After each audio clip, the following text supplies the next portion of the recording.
Sudden arrhythmic death syndrome, or SADS, is one of the most chilling and underrecognized killers of young people, often striking without warning, explanation, or even a known heart condition. While it may sound like a rare medical fluke, SADS is disturbingly common and frequently goes undetected until it's too late. New research out of Sweden now exposes the hidden signs that may precede these deaths: fainting spells, seizures, palpitations, abnormal heart rhythms. But it also highlights a broader and more troubling reality. The healthcare system is routinely missing opportunities to intervene. And in those missed moments, young lives are silently lost. SADS is particularly insidious because of how it disguises itself. It accounts for more than 1 in 5 sudden cardiac deaths in people under 36, and it overwhelmingly affects males in their late teens or 20s. What's terrifying is that many of these individuals had some form of contact with the healthcare system in the months leading up to their death. In many cases, they visited a doctor, were hospitalized, or experienced symptoms that could have served as a red flag.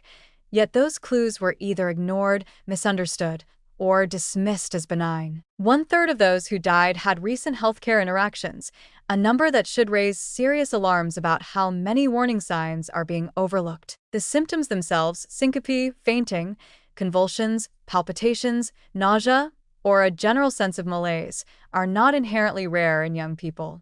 But when these signs are brushed aside, especially in the absence of a known heart condition, the consequences can be fatal. Hospitalizations for syncope and convulsions were dramatically more common in SADS victims than in matched controls, yet these cases rarely led to deeper cardiac evaluation. This kind of diagnostic complacency reflects a dangerous underestimation of the risks, especially in athletic youth, where warning signs are too often chalked up to stress, dehydration, or exhaustion. In reality, they may be the final flare before a silent and irreversible cardiac arrest. One of the more alarming aspects of the study is the discovery that nearly 20% of SADS victims had previously been diagnosed with psychiatric conditions, and over 10% were on psychotropic medications. These findings complicate the picture and reveal how certain types of neurological and psychological distress may actually mask, or be part of, the syndrome's progression. Symptoms like panic attacks, anxiety, or psychosomatic complaints may have a physiological root in arrhythmic instability. The system's failure to make that connection could be costing lives.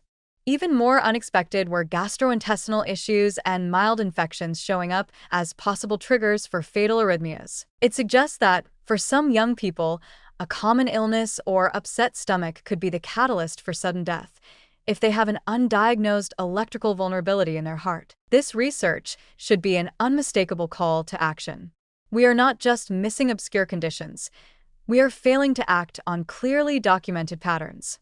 Current levels of screening for young people, particularly athletes, are dangerously insufficient. Pre-participation evaluations often lack even the most basic diagnostic tools like ECGs, and even when tests are performed, subtle anomalies like pre-excitation or arrhythmic tendencies may be misinterpreted or underprioritized. When athletes collapse on the field or young adults die in their sleep, we call it tragic and unexplained. But this study shows that many of these deaths were not unforeseeable. They were preventable. More must be done to mandate cardiac screenings for young people, especially those participating in sports. Medical professionals must be trained to treat symptoms like fainting, palpitations, or convulsions in young individuals not as isolated incidents, but as potential signs of life-threatening conditions. Psychiatric evaluations should also begin to consider cardiac implications, especially in cases where psychotropic medications are involved. In the end, the most disturbing takeaway is that these deaths don't come without warning. We're just not listening. And until we begin to connect the dots, SADS will continue to be a silent predator, cutting down young, seemingly healthy people with terrifying speed and without mercy. Recognizing the patterns is only the first step. Taking action to stop this from happening again must follow immediately, before more lives are lost to this quiet, invisible killer.